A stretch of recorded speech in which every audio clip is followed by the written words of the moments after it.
Hello പ്രിയപ്പെട്ടവരെ, നമസ്കാരം. ഇന്ന് വൃക്ഷപരിചയം സെഗ്മെൻറ്റിൽ പുതിയൊരു വൃക്ഷത്തെക്കുറിച്ചുള്ള അറിവുകൾ നമുക്ക് പരിചയപ്പെടാം. അത് ഏത് ഇനം വൃക്ഷമാണെന്ന് ഞാൻ പറയുന്നില്ല, നമുക്കത് വീഡിയോയിലൂടെ തന്നെ കാണാം. അതിൻ്റെ വിഷ്വൽസ് പകർത്താനായിട്ടുള്ളൊരു ഒരുക്കമാണ്. നമുക്ക് ആ സ്പോട്ടിലേക്ക് ഒന്ന് പോവാം. ഓക്കെ, വീഡിയോയിൽ തുടരുക.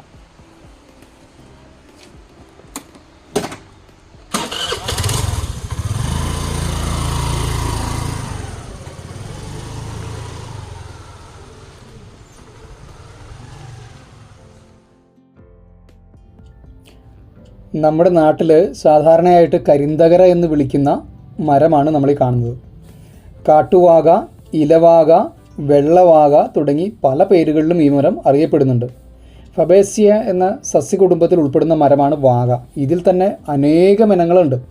കണ്ടാൽ ഒന്ന് തന്നെയാണെന്ന് തോന്നുമെങ്കിലും ഓരോന്നും വ്യത്യസ്തമാണ്.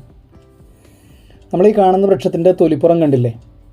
നന്നായിട്ട് നീർവാർച്ചയുള്ളൊരു പ്രദേശത്ത് നിൽക്കുന്ന ഒരു വൃക്ഷമായതുകൊണ്ടാണ് ഇത്രയും മിനുസമായിട്ടുള്ള തരത്തിലുള്ളൊരു തൊലിപ്പുറം നമുക്ക് കാണാനാവുക. നേരെ മറിച്ച് ഒരു ഡ്രൈ ലാൻഡിൽ നിൽക്കുന്നൊരു വൃക്ഷമാണ് ഇതെങ്കിൽ ഇതിൻ്റെ തൊലി പൊളിഞ്ഞടർന്നൊരു മട്ടിലുള്ളൊരു ഫീലാണ് നമുക്ക് കിട്ടുക. അൽബേസിയ പ്രസീറ എന്ന ശാസ്ത്രനാമമുള്ള കരിന്തകര മിക്ക ഏഷ്യൻ രാജ്യങ്ങളിലും കാണുന്നൊരു വൃക്ഷമാണ്. പോഷകം കുറഞ്ഞ മണ്ണിലും നന്നായി വളരുന്നത് കൊണ്ട് മണ്ണിലെ നൈട്രജൻ വർദ്ധിപ്പിക്കുന്നതിന് വേണ്ടിയിട്ട് ഇത് നട്ടു വളർത്തുന്നൊരു പതിവുണ്ട്.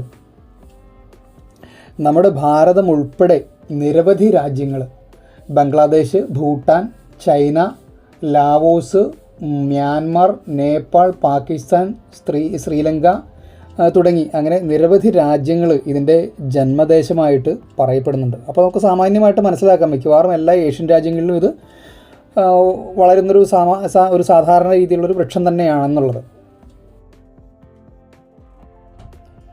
ഇല പൊഴിയുന്ന സ്വഭാവമുള്ള കരിന്തകരയുടെ പൂക്കാലം മാർച്ച്, ഏപ്രിൽ മാസങ്ങളാണ്. 5 ദളങ്ങളുള്ള മഞ്ഞ പൂക്കളാണ് ഉണ്ടാവുക. പൂക്കളുടെ ചിത്രങ്ങൾ നമുക്ക് കിട്ടിയിട്ടില്ല. കണ്ടില്ലേ, കരിന്തകരയുടെ ഇല ഈ തരത്തിലാണ് ഉണ്ടാവുക. ഇതിൻ്റെ കായ്കൾ നമുക്ക് ഈ ചിത്രത്തിൽ കാണാം. കണ്ടില്ലേ, അതിൻ്റെ ഓരോ കാലങ്ങളും കൃത്യമായിട്ട് കായുണ്ട്. പച്ച നിറത്തിലുള്ള കായ ഉണ്ടായിട്ട് അത് മൂപ്പത്തി ഉണങ്ങുന്നത് വരെയുള്ള ചിത്രങ്ങൾ നമുക്ക് കിട്ടിയിട്ടുണ്ട്. കണ്ടില്ലേ,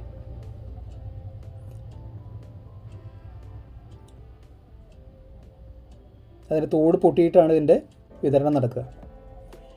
അലൂമിനിയം പാത്ര നിർമ്മാണത്തിന് വേണ്ടിയിട്ടുള്ള ഡൈകൾ ഉണ്ടാക്കുന്നതിന് വേണ്ടിയിട്ട് കരിന്തകരയുടെ മരം ഉപയോഗപ്പെടുത്താറുണ്ട്. ഈ മരത്തിൻ്റെ മരപ്പണിയിൽ ഉപയോഗസാധ്യത പറയുകയാണെങ്കിൽ ഇൻറ്റീരിയർ വർക്കുകൾക്കും ഫേർണിച്ചറുകൾക്കും ഉപയോഗപ്പെടുത്താവുന്ന ചിലവ് കുറഞ്ഞൊരു മെറ്റീരിയൽ എന്ന നിലയ്ക്ക് ഈ മരത്തിനെ ഉപയോഗപ്പെടുത്താവുന്നതാണ്. നന്നായിട്ട് ഉണങ്ങിയതിന് ശേഷം മാത്രം വെള്ള തീർത്ത് അറുത്ത് ഉപയോഗിച്ചിട്ടുണ്ടെങ്കിൽ, അല്പം റോസ്വുഡ് സ്റ്റെയിനൊക്കെ ചേർത്ത് പോളിഷ് ചെയ്യുകയാണെന്നുണ്ടെങ്കിൽ നല്ല ഈട്ടിയുടെ ലുക്കിലേക്ക് ഇതിനെ കൊണ്ടുവരാൻ സാധിക്കും. അപ്പോൾ സാധാരണക്കാരൻ്റെ ഈട്ടി എന്നൊക്കെ വേണമെങ്കിൽ നമുക്ക് ഇതിനെ വിളിക്കാം. പുറത്തേക്കുള്ള പണികളിൽ, അതായത് ജനൽപ്പാളികൾ പോലെയുള്ള വെയിൽ തട്ടുന്ന വസ്തുക്കൾ പണിയാനായിട്ട് കരിന്തകര ഉപയോഗിക്കാതിരിക്കുന്നതാണ് നല്ലത്. കാരണം നല്ലതുപോലെ ചുരുങ്ങൽ സ്വഭാവമുള്ള മരമാണിത്. കൂടാതെ വളഞ്ഞു പോകാനുള്ള ചാൻസുമുണ്ട്. അപ്പോൾ കരിന്തകരയുടെ പൊതുവായ അറിവുകൾ ഇത്രയൊക്കെയാണ്. വീഡിയോയെക്കുറിച്ചുള്ള നിങ്ങളുടെ അഭിപ്രായങ്ങൾ കമൻറ്റിൽ കുറിക്കുക. കരിന്തകരയെക്കുറിച്ച് നിങ്ങൾക്ക് കൂടുതൽ അറിയുമെങ്കിൽ അതും കുറിച്ചുകൊള്ളുക.